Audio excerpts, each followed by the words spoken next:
तो दोस्तों आपको याद होगा कि हाल ही में ही एक थाई हॉरर सीरीज आई थी जिसका नाम था डोंट कम होम, और आपने फ्रॉम सीरीज के भी कुछ कॉन्सेप्ट्स को नोटिस किया होगा जो कि बिल्कुल डोंट कम होम टाइप के थे। तो इसी तरह की एक मूवी आई है जो कि एक Tamil science fiction horror film है जिसका नाम है ब्लैक। ये अभी हाल ही में ही रिलीज हुई है। ये काफी ज्यादा इंटरेस्टिंग है और ये 2013 की अमेरिकन फिल्म कोहेरेंस से इंस्पायर्ड होकर बनाई गई है या फिर उसका एक अडेप्टेशन है। मूवी काफी इंटरेस्टिंग है, आपको देखने में काफी मजा आएगा। और अगर आपको ये वाली मूवी अच्छी लगती है तो मैं जल्दी से जल्दी कोहेरेंस को भी एक्सप्लेन करूंगा। तो अगर आप चाहते हैं कि मैं उसे भी एक्सप्लेन कर दूं तो जल्दी से इस वीडियो को 5000 लाइक कर दो और कम से कम 500 कमेंट कर दो। फिलहाल इस मूवी की IMDb रेटिंग है 7.2 स्टार्स आउट ऑफ 10, जो कि मेरे ख्याल से काफी बढ़िया है। काफी अच्छी तरह से एग्जीक्यूट किया गया है इस मूवी को। और अगर आप चैनल के ऊपर नए हैं तो जल्दी से सब्सक्राइब कर लीजिए। It's a very humble request to you. तो चलिए अब बिना किसी देरी के चलते हैं सीधा वीडियो की तरफ।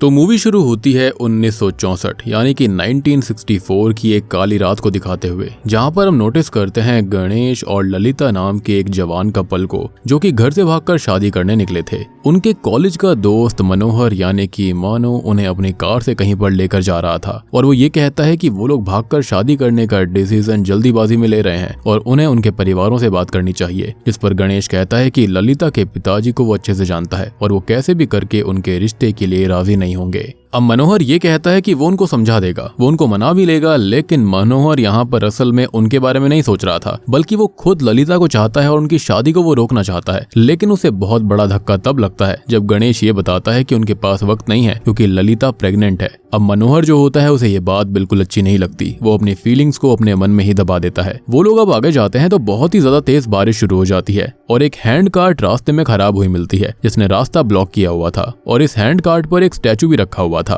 अब उस हैंड कार्ट का जो ड्राइवर होता है वो ये कहता है कि ये यहाँ पर खराब हो चुकी है और वो लोग साइड से निकल जाएं, तो वो लोग वहां से साइड से निकल जाते हैं। अब मनोहर उन्हें अपने नए बने हुए बीच हाउस पर लेकर आता है, लेकिन वो स्ट्रेंजली एक बात को नोटिस करते हैं कि उस कार्ट के पास जहाँ कुछ ही दूरी पर बहुत तेज बारिश हो रही थी, मौसम खराब था, लेकिन उसके ठीक विपरीत इस बीच हाउस पर बारिश की एक बूंद तक नहीं थी, ना ही कोई मौसम खराब था और ये चीज काफी ज्यादा अजीब होती है। अब यहाँ पर वो उन लोगों को रहने के लिए एक जगह देता है जहाँ पर वो रात गुजार सकते हैं और अगली सुबह वो उनकी शादी की तैयारी कर देगा। अब ये लोग आराम करने लगते हैं और मनोहर नीचे हॉल में बैठा हुआ ड्रिंक कर रहा था। ललिता के बारे में सोच रहा था कि वो गलती कर रही है, उसे गणेश के साथ नहीं रहना चाहिए बल्कि उसे तो उसके साथ होना चाहिए था और उसका गुस्सा, उसकी नफरत बढ़ती जाती है। अब वो अपनी कार से एक गन लेने जाता है कि तभी घर की लाइट फ्लिकर होने लगती हैं और मनोहर ये सब देखकर बाहर आता है। इनफैक्ट रोड पर लगी हुई जो स्ट्रीट लाइट्स होती हैं वो भी काफी ज्यादा फ्लिकर हो रही थी और खराब हो रही थी और हम एक अजीब तरह की आवाज को भी सुन पाते हैं। अब वो उस लाइट के पास जाने लगता है कि तभी उसे घर से गन शॉट्स की आवाज आती है। वो अंदर जाकर देखता है तो किसी ने गणेश और ललिता को गोली मारकर खत्म कर दिया था। वो ये देखकर बहुत ही ज्यादा परेशान हो जाता है क्योंकि उसने ऐसा तो कुछ किया ही नहीं, जिसके साथ ये सीन यहीं पर शिफ्ट हो जाता है। अब प्रेजेंट में यानी कि 60 साल बाद 2024 में सीन आता है जहां पर हम एक कॉल पर सुनते हैं एक डरी हुई घबराई हुई लड़की को जिसने पुलिस कंट्रोल रूम में कॉल किया था। वो ये कहती है कि उसे मदद चाहिए, उसकी जान को खतरा है, लेकिन तभी उसकी आवाज जो होती है ना वो ब्रेक होने लगती है। तो पुलिस को कुछ भी खास समझ में नहीं आता,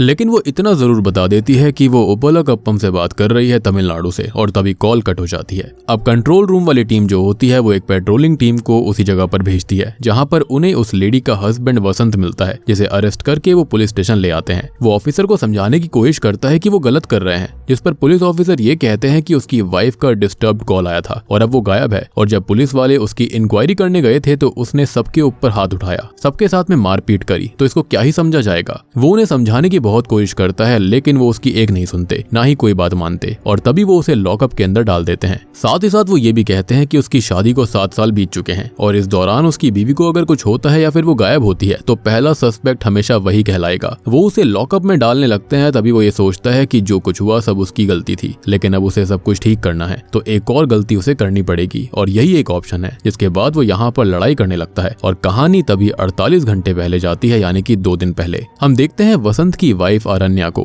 जो कि अपनी फ्रेंड प्रभा से बात कर रही होती है। वो ये कहती है कि उसका रिश्ता शुरुआत से अच्छा था, लेकिन अभी वो थोड़ा सा डल हो चुका है। रिश्ते में काफी मिसअंडरस्टैंडिंग है, मिसकम्युनिकेशंस हैं, जिसकी वजह से उसे डर है कि कहीं वसंत परेशान होकर उसे छोड़ ना दे। जिस पर प्रभा कहती है कि वो अच्छा लड़का है और ऐसे वो उसको नहीं छोड़ सकता। अब तक वसंत भी अपने दोस्त के साथ वहाँ पर आ जाता है और ये सभी लोग पब चले जाते हैं। यहाँ पर वो सभी मस्ती मजाक करके एंजॉय करने लगते हैं कि तभी हम एक लड़के को देखते हैं जो कि लड़कियों के करीब जाने पर उन्हें टच करने की कोशिश कर रहा था, जिसे वसंत नोटिस कर लेता है और उससे काफी चिढ़ भी जाता है। अब यहाँ वो अपने दोस्तों से बात कर रहा होता है जो कि एक ड्रग केटामाइन के बारे में डिस्कशन कर रहे थे, जिसको लेने पर इंसान हफ्तों तक होश में नहीं आता। हालांकि इस बात पर किसी को कुछ खास यकीन नहीं था। अब यहाँ पर हम प्रभा को देखते हैं जो कि एक कॉल अटेंड करने के लिए एक रूम में जाती है, जहाँ पर उसे वसंत मिलता है और अगले सीन में वसंत बाहर आता है जो कि पूरी तरह से नॉर्मल था, लेकिन प्रभा काफी परेशान सी, खोई हुई सी दिखाई देती है और इसी वजह से वो उस लड़के से टकरा जाती है जो कि लड़कियों को टच कर रहा था। लेकिन यहाँ पर उसने उसे टच नहीं किया था, ऐसा यहाँ पर जानबूझकर नहीं किया गया, बल्कि ये एक हादसा था। लेकिन सबको ऐसा लगता है कि उस लड़के ने उसे जानबूझकर छेड़ा है, तो सभी उस पर गुस्सा करते हैं और वसंत तो उसे घूसा भी मार देता है। अब हाथापाई होने लगती है, लेकिन वसंत का दोस्त सुरेश जो होता है वो मामले को संभाल कर उसे और आरण्या को घर भेज देता है। अब रास्ते भर आरण्या उसके ऊपर बहुत गुस्सा करती है कि सबका मूड बहुत अच्छा था, लेकिन उसने सब कुछ रुइन कर दिया। तभी वही लड़का जिसको उसने मारा था वो बाइक से आकर उनकी कार का ग्लास तोड़कर चला जाता है, जिस पर वसंत को गुस्सा तो बहुत आता है, लेकिन अभी वो कुछ कर नहीं सकता था।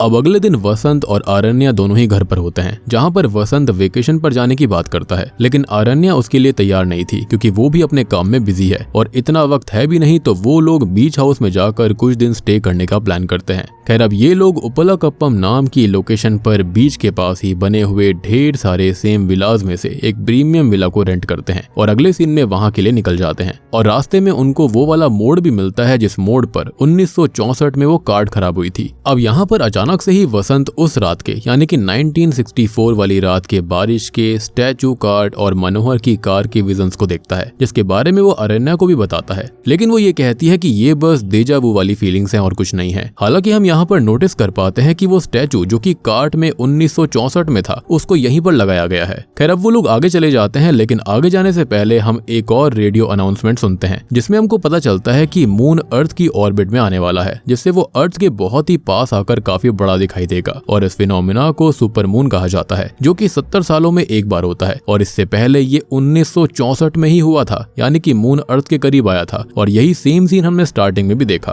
खैर अब वो लोग उस जगह पर पहुंच जाते हैं जहां पर सभी विलाज एक जैसे थे, एक साथ ही बने हुए थे और मैनेजर तभी उन्हें उनके विला तक लेकर जाता है। वो उन्हें ग्रीट करता है, वेलकम करता है और बताता है कि यहाँ पर अभी एक ही गार्ड है, लेकिन थोड़ी देर के बाद में दूसरा उसे ज्वाइन करेगा। पावर कट्स यहाँ पर मोस्टली नहीं होते हैं, लेकिन अगर होता भी है तो गार्ड यहाँ जनरेटर को ऑन कर देगा और पुलिस को भी इन्फॉर्म कर दिया गया है, तो नॉर्मल पेट्रोलिंग भी यहाँ पर हो जाएगी। मतलब कि वो दिखाना चाह रहा था कि विला यहाँ पर काफी सिक्योर्ड है। अब बातों ही बातों में आरण्या उस स्टैचू के बारे में पूछती है कि यहाँ पर कोई चर्च या फिर रिलीजियस बिल्डिंग नहीं है, तो वो स्टैचू कैसे है, जिस पर मैनेजर बताता है कि साल 1964 में उसे एक फिशिंग विलेज में ले जाया जा रहा था, लेकिन बहुत तेज बारिश शुरू हो गई थी अचानक से और वो कार्ड भी खराब हो गई थी। अब अगले दिन दूसरी कार्ड मंगवाई गई थी, लेकिन वो भी खराब हो गई थी। वो कार्ड जो थी वो 1 इंच भी आगे नहीं बढ़ रही थी, तो चर्च के लोगों ने उसे डिवाइन इंटरवेंशन मान लिया था, जिसने कि ये स्पॉट खुद ही चूज कर लिया और तब से वो स्टैचू को वहां पर लगा दिया गया। मैनेजर के जाने के बाद अब वसंत और आरण्या थोड़ा सा रेस्ट करते हैं और फिर शहर से शॉपिंग करने जाते हैं, जहां पर उन्हें वो पब वाला लड़का भी मिलता है जिसका दोस्त उसके साथ था और वो दोनों उस दिन के लिए सॉरी भी बोलते हैं। अब वसंत सॉरी तो एक्सेप्ट कर लेता है, लेकिन उस लड़के ने उसकी कार का ग्लास तोड़ा था, तो अब वो भी सेम चीज करता है। वो उस लड़के की बाइक की हेडलाइट और साइड मिरर को तोड़कर हिसाब बराबर करता है। वो यहाँ से निकल जाता है, जिस पर पहले आरण्या गुस्सा करती है कि वो अब बैचलर्स नहीं है, जो कुछ भी करेगा उसे ख्याल रखना चाहिए कि उसकी एक बीवी भी साथ में है। लेकिन हाँ, वो यहाँ पर ये चीज मानती है कि एटलीस्ट उसने ये चीज तो सही करी, क्योंकि वो उस लड़के को ऐसे ही नहीं छोड़ सकते थे और अब शायद से उसे सबक मिल गया होगा।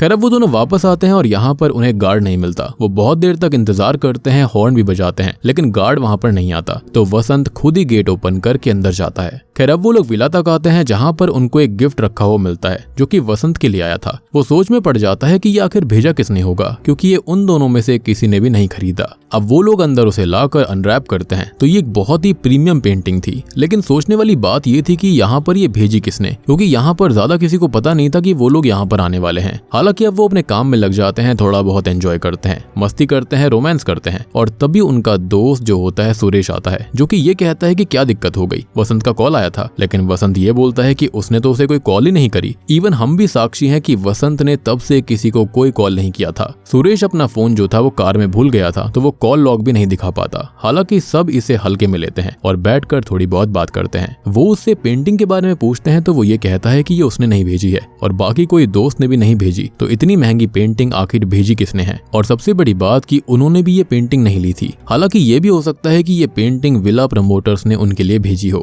खैर अब थोड़ी देर के बाद में सुरेश वहां से निकल जाता है तो जाते जाते वसंत से वो ये पूछता है कि सच में कोई दिक्कत नहीं है ना, जिस पर वो कहता है कि नहीं, कोई प्रॉब्लम नहीं है। और जाते जाते सुरेश एक बात और कहता है कि वसंत की वॉल क्लॉक में 11 के आसपास का टाइम हो रहा है, जो कि गलत है, तो वो टाइम को सुधार ले। खैर अब सुरेश यहाँ से निकल जाता है और अपनी कार से थोड़ी दूर जाने पर वो फोन देखता है तो वसंत ने उसे कॉल भी किया था और उसके मोबाइल में टाइम अभी 2:30 के बाद का हो रहा था। हम यहाँ पर इन दोनों को भी देखते हैं जहाँ पर वसंत को कोई कॉल आता तो है और वो बाहर बात करने जाता है और उसे कोई हलचल महसूस होती है जिसे वो नजरअंदाज कर देता है। वो वापस अंदर आता है तो अब उसे वापस अजीब सी आवाज सुनाई देती है जो कि हमने 1964 में भी सुनी थी और यहाँ पर लाइट्स भी उसी तरह से फ्लिकर होने लगती हैं, जिसके बाद लाइट चली जाती है। वो दोनों थोड़ा इंतजार करते हैं कि गार्ड पावर यानी जनरेटर को ऑन करेगा, लेकिन ऐसा होता ही नहीं है। तो वसंत मैनेजमेंट को कॉल करके बोलता है कि गार्ड गायब है, जिस पर वो कहते हैं कि उसे वहीं पर होना चाहिए था और अगर वो नहीं है तो वो लोग खुद जनरेटर ऑन कर सकते हैं। अब वो दोनों ही जनरेटर को ऑन करने जाते हैं जहाँ पर उन्हें वही सुपर मून दिखाई देता है जो कि आरण्य को बहुत ही ज्यादा सुंदर लगता है। वो दोनों ही अब जनरेटर से पावर ऑन कर देते हैं। अब वो वापस जाने लगते हैं कि तभी लाइट फिर से थोड़ी सी फ्लिकर होती है और वसंत को फिर से कुछ विजन्स आते हैं जिसके अंदर वो डरी हुई आरण्य को और घर में तोड़ फोड़ करता खुद को ही देख रहा था और आरण्य ये भाप कर उससे ये कहती है कि उसे फिर से डेजावू हुआ है। लेकिन हम जानते हैं कि ऐसा नहीं था क्योंकि उसे उसके ग्लिम्स दिखाई दे रहे थे और ये डेजावू नहीं हो सकता। यहाँ पर उन दोनों को कोई छुपकर भी देख रहा था जिसे वो नोटिस कर लेती है और बहुत ज्यादा डर जाती है। लेकिन तब जाकर वो चेक करते हैं तो वहाँ कोई नहीं होता और हम जानते हैं कि वहाँ पर कोई ना कोई तो जरूर था और यहाँ पर बहुत पहले से वो उन पर नजर रख रहा था।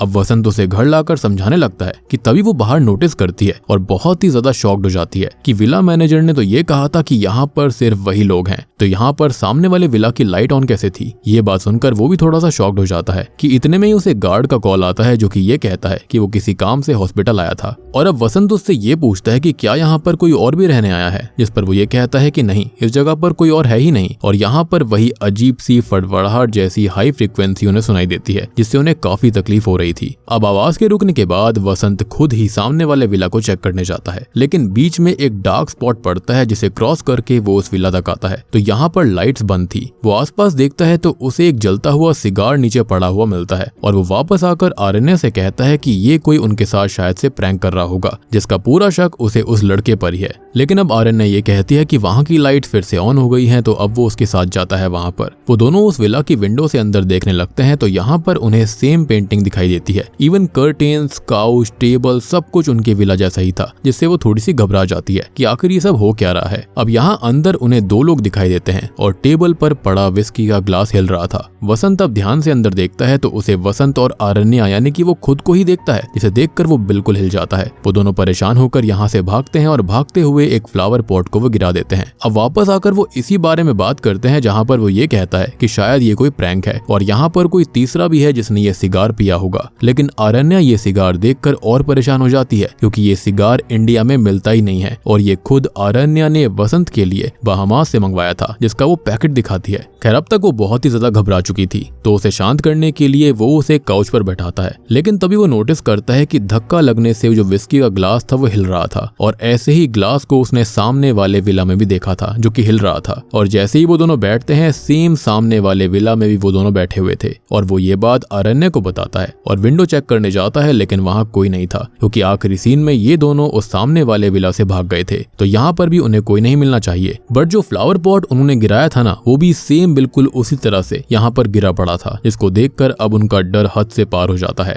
यानी कि यहाँ पर इससे एक बात तो क्लियर हो जाती है कि उन दोनों ने अपने आप को ही थोड़े से पल आगे देखा है, यानी कि अपने आप को ही फ्यूचर में देखा है, शायद से 5 या 10 मिनट आगे। अब वो दोनों अपनी कार से यहाँ से भागने लगते हैं, जिन्हें सामने चलती एक और कार दिखाई देती है जो कि गायब भी हो जाती है। और कुछ देर तक ड्राइव करने के बाद वसंत को एहसास होता है कि वो तब से एक ही जगह पर घूम रहे हैं और विला के बाहर ही हैं, और उस इलाके से वो बाहर कभी गए ही नहीं, इवन वो जा ही नहीं पा रहे थे। और ये कॉन्सेप्ट तो थोड़ा थोड़ा फ्रॉम सीरीज जैसा लग रहा था। एनीवेज, अब यही बात वो अरण्या को बताता है कि वो एक सर्कल में फंस चुके हैं और जो कार उन्होंने देखी थी वो उनकी खुद की कार थी, जो कि शायद से उनके फ्यूचर से होगी। और वो दोनों वापस घर आ जाते हैं, यानी कि विला में, जहाँ पर उन्हें वो पेंटिंग टूटी हुई मिलती है। मतलब उनके जाने के बाद यहाँ पर कोई तो आया था। अब वसंत पूरा घर देखने लगता है और अरण्या पुलिस हेल्पलाइन पर कॉल करती है। और हमने जो स्टार्टिंग में कॉल सुनी थी ना, वो यही कॉल थी। बट आई बिलीव कि ये जो कॉल है वो फ्यूचर से उनको रिसीव हुई थी, जिसके चलते उन्होंने पास्ट में ही वसंत को उठा लिया। यानी कि जो उन लोगों का प्रेजेंट है वो शायद से अरण्या के लिए इस वक्त फ्यूचर था। अब तभी वसंत जो होता है वो सुरेश को कॉल करके ये बोलता है कि क्या वो यहाँ पर आ सकता है। उसे थोड़ी सी दिक्कत हो गई है उसके जाने के बाद में। इस पर शॉकिंगली सुरेश ये कहता है कि वो तो उनके पास आया ही नहीं था। और अब वसंत को एक बात क्लिक होती है। वो अरण्या से कहता है कि सुरेश के हिसाब से वो यहाँ पर कभी आया ही नहीं था, और जब वो आया था तब उसने ये कहा था कि उसे वसंत का ही कॉल आया। तो शायद से ये वही कॉल है जो कि अभी वसंत बाद में कर रहा है, लेकिन सुरेश के लिए वो कॉल पहला ही था। जिसके बाद वो यहाँ पर आया उनकी हेल्प करने के लिए। तभी उसने बोला था कि रात में उसके पास उसका कॉल आया था। और ये बात सुनकर वसंत और अरण्या दोनों ही शॉक्ड हो गए थे कि उन्होंने तो कोई कॉल ही नहीं करी थी। लेकिन अगर हमारे हिसाब से, ऑडियंस के हिसाब से देखा जाए तो वो यहाँ पर दूसरी बार आने वाला है। खैर, वो दोनों नोटिस करते हैं कि पर्दे में कैंडल से आग लगाई गई थी, लेकिन अरण्या याद दिलाती है कि उसने यहाँ पर आने के बाद सारी कैंडल्स को बुझा दिया था। मतलब कि यहाँ पर कोई आया था और उसने ये कैंडल्स जलाई और पेंटिंग भी तोड़ दी। अब वो इस चीज से बहुत ही ज्यादा परेशान हो जाता है कि आखिर ये सब है क्या ये इमेजिनेशन है या फिर वो लोग हेलुसिनेट कर रहे हैं। लेकिन दोनों ही सेम चीज एक साथ कैसे ही हेलुसिनेट कर सकते हैं। और सबसे बड़ी बात, उसे तो ये भी शक होने लगता है कि क्या सामने वाले वसंत और अरण्या जो हैं वो असली तो नहीं है, और अगर वो असली हैं तो वो दोनों कौन थे और उनकी मेमोरीज का क्या, कहीं ये पोजेशन तो नहीं है। और तभी अरण्या उसको डांट देती है कि वो क्या उल जलूल बातें सोच रहा है। अब वसंत को उसकी ही कार की आवाज आती है और वो बाहर देखते हैं तो सामने वाले विला में पर्दे में आग लगी हुई थी, जैसे उनके घर पर लगी थी। वसंत कहता है कि अगर वो वहीं पर हैं, उनके जैसे ही सोचते हैं करते हैं, तो वो अभी लाइट्स ऑन ऑफ करेगा, तो उन्हें भी वैसा ही करना चाहिए, जिससे कि उसका गैस क्लियर हो जाएगा। और ऐसा ही होता है। जैसे ही वो लाइट्स को ऑफ करता है वैसे ही सामने वाले विला से भी लाइट्स ऑन ऑफ होती हैं। अब वो सामने वाले लोगों के लिए एक नोट लिखता है और वो दोनों उसे उनके घर पर डालकर आते हैं, क्योंकि वो उनसे टाइम में आगे हैं। लेकिन जब वो वापस आते हैं तो ये नोट उन्हें उनके ही घर में रखा हुआ मिलता है, जिस पर वो कहता है कि ये कोई इल्यूजन है, जस्ट लाइक मिरर इमेज। साथ ही साथ उन्होंने वापस आते हुए रास्ते में किसी को भी नहीं देखा था, और ऐसे ही कोई यहाँ से अननोटिस निकल जाएगा, ऐसा बिल्कुल नहीं हो सकता। अब वो एक और नोट लिखता है जिसे वो अकेले वहां डालने जाएगा, और अरण्या उस नोट के यहाँ पर आने का इंतजार करेगी, जिससे कि ये थियोरी कंफर्म हो जाएगी कि वहां पर जो कुछ भी हो रहा है वो भी यहाँ पर होगा। लेकिन जैसे ही वो गेट पर आता है तो बाहर से सेम नोट अंदर आ जाता है, जो कि उसने वहां पर अभी डाला भी नहीं था। यानी कि इनके सामने वाले जो लोग थे, यानी कि जो अरण्या और वसंत वहां पर रह रहे हैं, वो कोई और नहीं बल्कि वो उनकी ही एक तरह से एक्सटेंशन है, लेकिन डिफरेंट टाइमलाइंस के अंदर। यानी कि इस चीज को आप इस तरह से मानो कि यहाँ पर जो अरण्या और वसंत है, उनके सामने जो कुछ भी हो रहा था वो उन्हीं का एक तरह से या तो पास्ट है या फिर फ्यूचर है, जो कि थोड़े थोड़े समय के आगे हो रहा है या फिर पीछे हो रहा है, जैसे कि कुछ घंटे आगे, कुछ दिनों आगे, इस तरह से। लेकिन ये बात जरूर है कि यहाँ पर जो सबसे पहले अरण्या और वसंत आए थे वही यहाँ पर प्राइम टाइमलाइन है, वही प्राइम वसंत और प्राइम अरण्या है। एनीवेज, अब वो इससे काफी परेशान हो जाते हैं कि तभी वसंत को एहसास होता है कि कुछ बुरा होने वाला है, और मेन डोर से दूसरा वसंत अंदर आता है। जी हाँ, जो कि इस वसंत को पीटने लगता है, यानी कि हमारे प्राइम वसंत को। अब अरण्या यहाँ पर अपने वाले वसंत को बचाने के लिए दूसरे डॉपलगैंगर को पीटने लगती है और वो वहां से भाग जाता है। अब प्राइम वसंत इस चीज से बहुत ही ज्यादा परेशान हो गया था कि ये एक सपना है या फिर क्या, और दूसरा वसंत उसे पीट कर भी चला गया। और आखिर उसने पीटा क्यों? यहाँ पर कुछ तो गलत हुआ है और कुछ बहुत ही गलत होने वाला है। अब वो खुद को काम करने के लिए ड्रिंक करने लगता है और अब तक 2 बज चुके थे, और यहाँ पर अरण्या उससे कहती रहती है कि वो ना पिए, लेकिन वो उसकी एक नहीं सुनता, क्योंकि यहाँ पर चीजें ऐसी चल रही थी ना जो कि किसी का भी दिमाग घुमा सकती थी। खैर अब वो गुस्से में उस दूसरे वाले विला तक जाने लगता है और वो उसको रोकती है, लेकिन वो उसकी एक नहीं सुनता। और जब तक वो उस विला तक आता है तो वहां पर वो ये देखता है कि अंदर वसंत और आरण्या ही थे, जिनका झगड़ा चल रहा था, जिसके अंदर आरण्या बेहोश जमीन पर पड़ी हुई थी, जिसको देखकर वो बहुत परेशान हो जाता है, क्योंकि जो उनके वहां पर हो रहा था वही यहाँ पर होता है, या फिर जो यहाँ पर होता है वो उनके वहां पर होने वाला होता है। और वहां पर अगर उसने ही आरण्या को हिट किया होगा तो उसको ऐसा नजर आता है कि उसने ही आरण्या को किसी बात पर हिट किया, और आखिर हिट किया तो क्यों कर दिया। और सबसे बड़ी बात उसके दिमाग में ये आ रही थी कि वो ऐसा कर ही नहीं सकता। खैर इसी बीच उसकी नजर उस विला की वॉल क्लॉक पर पड़ती है, जिसके अंदर अभी 1:30 बज रहे थे, और वो आरण्या के साथ अपने विला वापस आ जाता है, जहाँ पर वो टाइम देखकर हिल जाता है, क्योंकि यहाँ पर पहले 2 बज रहे थे लेकिन अब वहाँ पर 1 बज रहे होते हैं। और ये कैसे ही पॉसिबल हो सकता था। चलो टाइम यहाँ पर बीत कर आगे चला गया समझ आता है, लेकिन टाइम यहाँ पर पीछे भी आ चुका था, और ये चीज उसे हिलाकर रख देती है। यानी कि यहाँ पर पास्ट, फ्यूचर, प्रेजेंट कुछ भी हो सकता है, और यहाँ पर बहुत ही ज्यादा अजीब चीजें घट रही थी। खैर अब वो परेशान होकर उसी ड्रग को लेने लगता है जो कि वो अपने साथ लेकर आया था, यानी कि वही केटामाइन ड्रग, जिसके बारे में वो बात कर रही थी कि उसको लेने के बाद में वहां पर इंसान होश में नहीं आता काफी दिन तक। खैर अब वो काफी सारे ड्रिंक्स को फेंक देता है, जिसको वो रोकती भी है और पूछती है कि आखिर होने क्या वाला है। वो लोग बात करते हैं कि तभी यहाँ आरण्या नोटिस करती है कि यहाँ पर कर्टेन्स बिल्कुल सही सलामत है, जिनमें पहले आग लगी हुई थी, यानी कि टाइम फिर से बदल चुका था। साथ ही साथ जो पेंटिंग अब तक टूटी हुई थी वो एकदम इंटैक्ट होती है, यानी कि वो अब टूटी हुई नहीं थी। तो ये जगह क्या ही थी किसी को समझ में नहीं आ रहा था। अब वो लोग बाहर एक कार को भी घूमता हुआ देखते हैं, जो कि उस ब्लैक स्पॉट पर जाकर गायब हो जाती है। और अब जाकर वसंत को कुछ चीजें समझ में आती हैं। उसको ऐसा लगता है कि वो उस ब्लैक स्पॉट में एंटर कर गए थे और उसके बाद से ही सारी चीजें शुरू हुई। वो ये भी कहता है कि उस ब्लैक पैच में कुछ तो गलत है, यानी कि इस ब्लैक होल के अंदर कुछ तो ऐसा है, यानी कि सब जगह लाइट्स ऑन है लेकिन वहां पर घुप अंधेरा है। और जो कार उसके अंदर गायब हो गई वो मतलब उसमें खो गई है, तो वो उसे कैसे ही क्रॉस कर पाए थे। और वो आगे दिमाग लगाकर कहता है कि उन्होंने उस पैच को क्रॉस किया ही नहीं था, बल्कि वहां पर कोई रेडिएशन या फिर कोई फोर्स है। और जब भी वो पैच से अंदर बाहर होते हैं वो असल में अंदर बाहर नहीं होते, बल्कि उन्हें पता भी नहीं होता कि वो खो रहे हैं।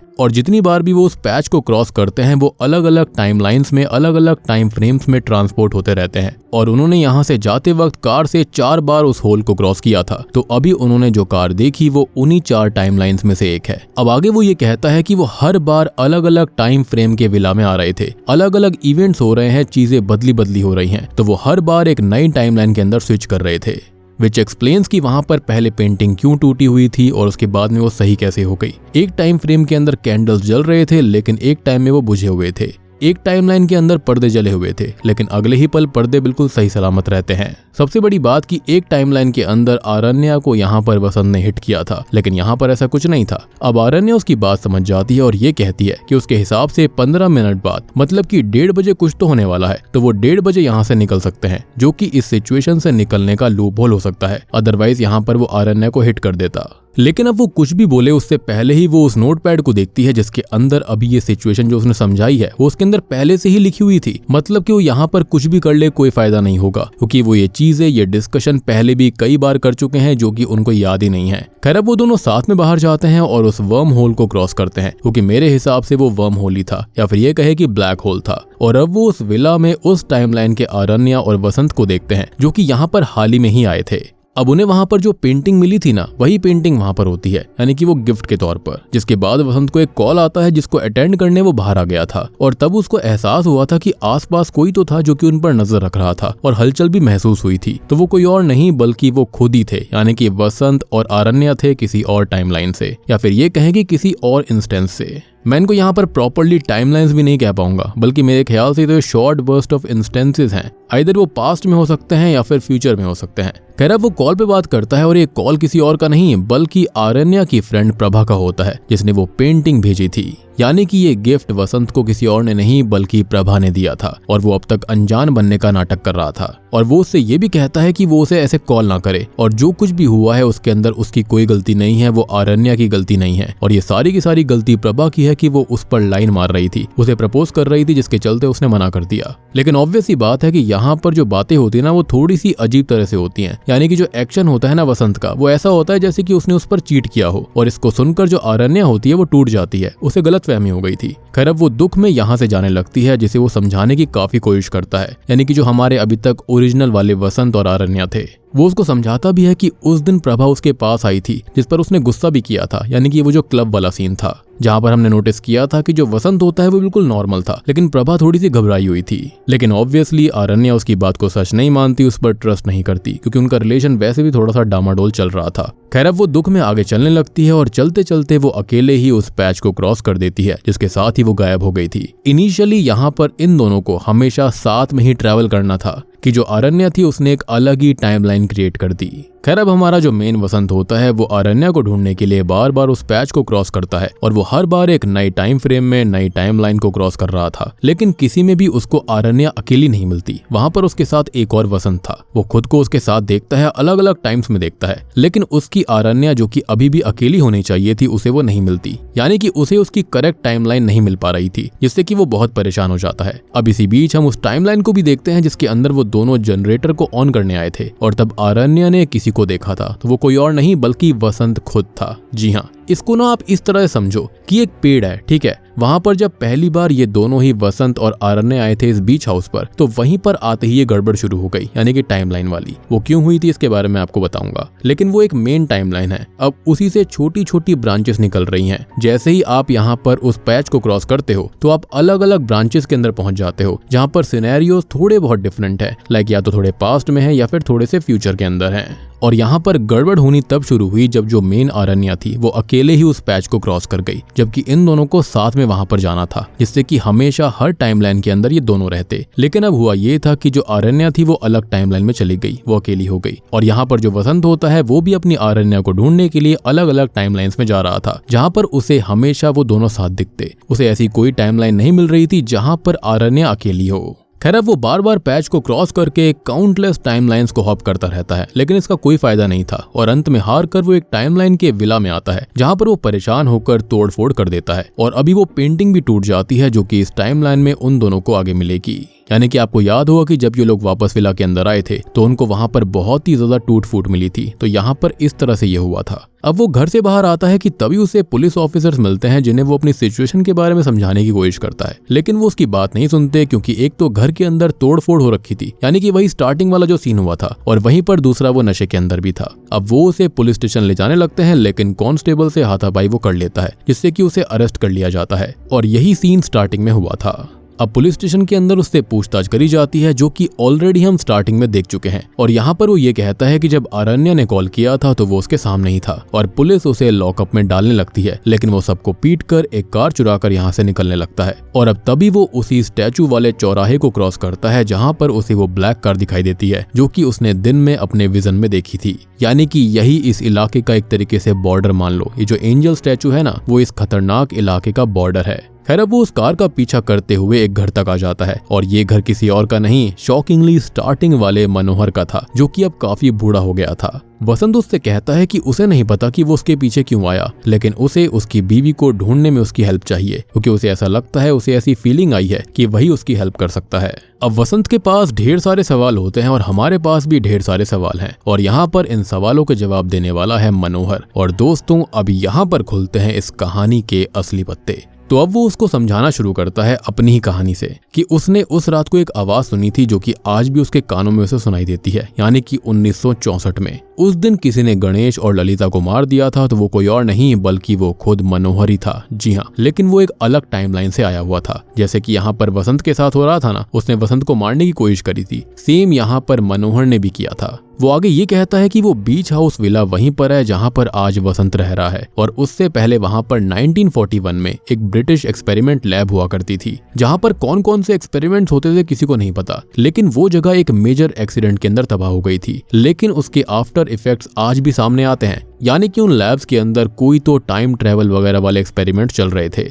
जिसे वो पिछले 60 साल से फेस कर रहा है, और वसंत भी अभी झेल रहा है। और इस चीज को सुपर पोजिशनिंग कहते हैं, आसान भाषा में कहें तो पैरेलल रियलिटी, और ये अनगिनत हो सकती हैं। मतलब सोच कर देखो कि हर एक मिली सेकंड के अंदर एक नई रियलिटी बनती है, और यही यहाँ पर स्टार्टिंग से हो रहा था। समय यहाँ पर कभी भी सीधा नहीं होता, उसकी ब्रांचेस होती हैं जो कि अलग अलग रियलिटीज हैं और हम एक को ही देख सकते हैं, जी सकते हैं। ये लॉ ऑफ नेचर है। वसंत कहता है कि उसने अलग अलग टाइमलाइंस और उसके लोगों को देखा है, खुद को देखा है, जिस पर मनोहर कहता है कि वो ब्लैक पैच असल में एक गेटवे है, एक तरह का वर्म होल है, ब्लैक होल है, जो कि एक से दूसरे रियलिटी में जाने का एक रास्ता है, एक तरह की टनल है और वो उनको आपस में जोड़ देता है। ये एक तरह की खतरनाक इनविजिबल टनल है। वो आगे अब बर्मुडा ट्रायंगल का एग्जाम्पल देता है, जहाँ से ऑब्जेक्ट और प्लेन्स जो होते हैं वो गायब हो जाते हैं, लेकिन वो गायब नहीं होते, बल्कि वो यहाँ से एक दूसरी टाइमलाइन या फिर दूसरी रियलिटी में पहुंच जाते हैं। और टाइम एक इल्यूजन है, तो वो अगर कंपेयर ना करें तो टाइमलाइन का शिफ्ट पहचान भी नहीं पाएंगे और वो टाइमलाइन उनकी रियलिटी हो जाएगी। और अभी तक हम भी यही देखते आ रहे थे, वहां पर सब कुछ बिल्कुल एज इट इज था।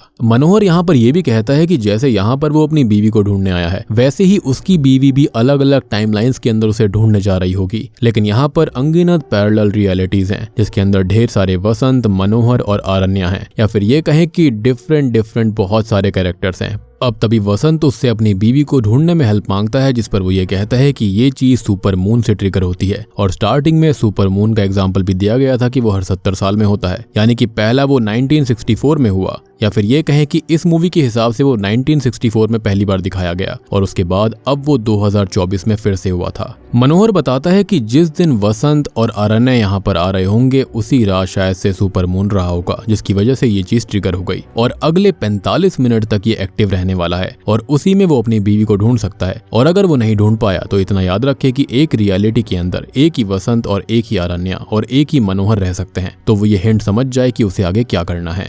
बहुत ही सिंपल सी बात है कि उसे एक वसंत को खत्म करना होगा अगर वो आरण्या को नहीं ढूंढ पाता।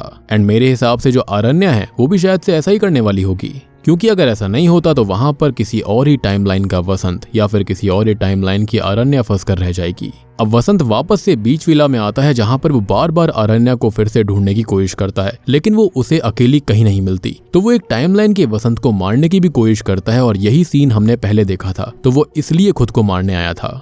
तब उसको समझ में नहीं आ रहा था कि वसंत उसे खुद ही मारने क्यों आएगा, तो अब आपको भी समझ में आ गया होगा। अब वो एक दूसरी टाइमलाइन में उसे मारने जाता है, लेकिन यहाँ पर उसको ये पता चलता है कि आरण्या असल में प्रेग्नेंट है और यहाँ पर ये दोनों बहुत ही खुश थे, तो वो इस कपल को छोड़ देता है। वो अब अगली टाइमलाइन में जाता है, जहाँ पर वो आरण्या की छुपाई हुई रिपोर्ट्स को देखता है और वो प्रेग्नेंट थी, इसलिए उसे सरप्राइज देने के लिए यहाँ पर आ गई थी। लेकिन अब उसे अपनी गलती का एहसास होता है और उसकी ही गलती की वजह से उसने उसे खो दिया, जिससे वो और ज्यादा टूटने लगता है, जो कि उसे अब कैसे भी करके वापस लाना चाहता था। क्योंकि अगर यहाँ पर देखा जाए तो उसी के एरोगेंसी की वजह से, उसी की गलत चीजों की वजह से, उसके गुस्से की वजह से ये सब हो रहा था। सबसे बड़ी बात कि उसके अंदर बातें छुपाने की आदत थी, और अगर वो प्रभा के बारे में पहले ही बता देता कि वो उसके पीछे पड़ी हुई थी तो शायद से ये सब कभी होता ही नहीं। खैर, अब वो अपनी गलती सोच सोच कर, आरण्या के बारे में सोच सोच कर परेशान हो जाता है और अब वो एक टाइमलाइन के अंदर आता है जहाँ पर घर पर वो दोनों ही नहीं थे। तभी उसे अरेस्ट करने पुलिस वाले आते हैं, क्योंकि ये वही टाइमलाइन है जिसके अंदर वो पुलिस स्टेशन से भागा था और आरण्या इसी टाइमलाइन के अंदर होगी। अब वो पुलिस ऑफिसर से ये कहता है कि हाँ, उसने ही अपनी बीवी को मारा,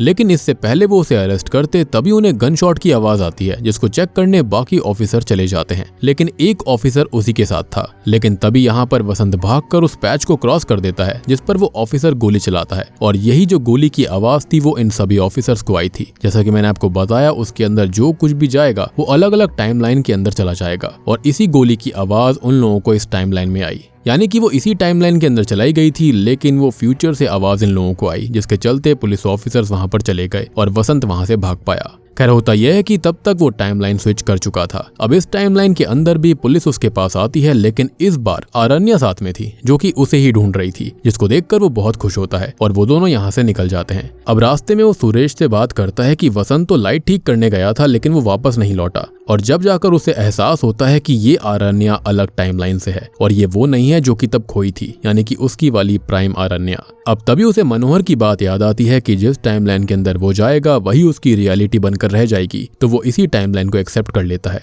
खैर, अब ये दोनों ही गैस स्टेशन पर रुकते हैं, जहां पर वसंत जो होता है वो वॉशरूम जाता है, लेकिन तभी वो नोटिस करता है कि वहां पर एक और वसंत भी था। जी हाँ, जिसके बाद में हम नोटिस करते हैं कि वसंत वापस से कार के अंदर आता है, लेकिन हम उसके चेहरे पर एक अजीब सी ग्रिम स्माइल को देख पाते हैं, जिससे ये बात पता नहीं चलती कि वहां पर हमारा प्राइम वसंत आया था या फिर वो दूसरा वाला वसंत, जिसके अंदर जो इरादे थे वो बिल्कुल ठीक नहीं थे। यानी कि अब यहाँ पर आप नोटिस कर सकते हो कि काउंटलेस वसंत अपनी आरण्या को ढूंढने के लिए, क्लेम करने एक दूसरे के पीछे आएंगे, एक दूसरे को खत्म करने के लिए।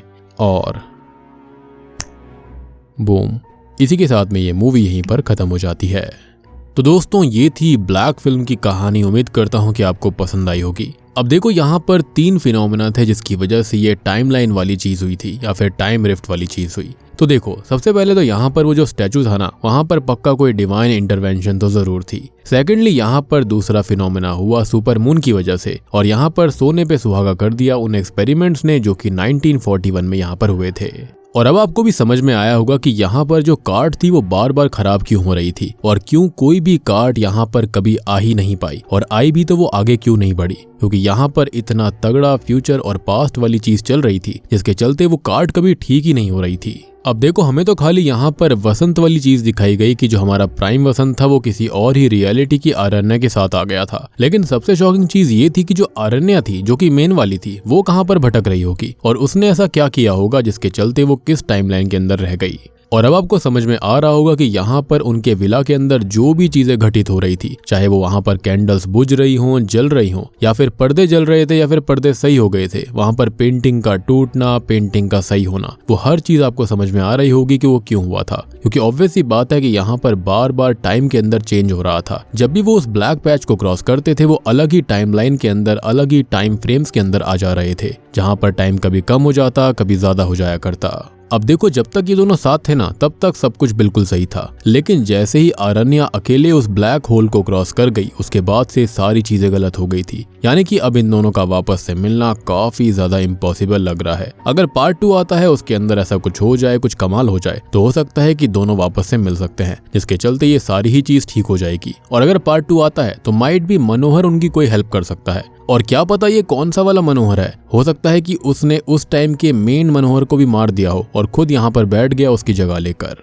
तो एंडिंग तो इसकी काफी सिंपल सी है कि जो वसंत है ना, वो यहाँ पर अपनी टाइमलाइन के अंदर नहीं जा पाया। और एंड में सबसे ज्यादा कंफ्यूज कर देने वाली बात ये होती है कि जो वहां पर वसंत आकर गाड़ी में बैठता है, कि क्या वो हमारा प्राइम वसंत है या फिर वो किसी और ही टाइमलाइन वाला था, जो कि हमको वहां पर वॉशरूम में पीछे दिखाई दिया, जिसने कि हमारे प्राइम वसंत को मारकर उसकी जगह ले ली। तो उम्मीद करता हूं कि आपको अब इसका कॉन्सेप्ट समझ में आ गया होगा। समझ में आ गया है तो वीडियो को लाइक कर देना। लेकिन अगर आपका फिर भी कोई डाउट है तो आप मुझसे कमेंट सेक्शन में पूछ सकते हैं, मैं आपको जरूर रिप्लाई दूंगा। और अगर आप चैनल के ऊपर नए हैं तो सब्सक्राइब कर लीजिए, क्योंकि 1 मिलियन सब्सक्राइबर्स हमें जल्दी से पूरे करने हैं और काफी कम सब्सक्राइबर्स बचे हुए हैं, तो जल्दी से सब्सक्राइब कर लीजिए। और अगर आपने अभी तक मंजुला हाउस 7G फिल्म को नहीं देखा है, जाकर देख लेना, काफी इंटरेस्टिंग मूवी है। उसका लिंक आपको नीचे डिस्क्रिप्शन में पिन कमेंट में मिल जाएगा। तो मैं आप सबको मिलता हूं अगली वीडियो के साथ में, तब तक के लिए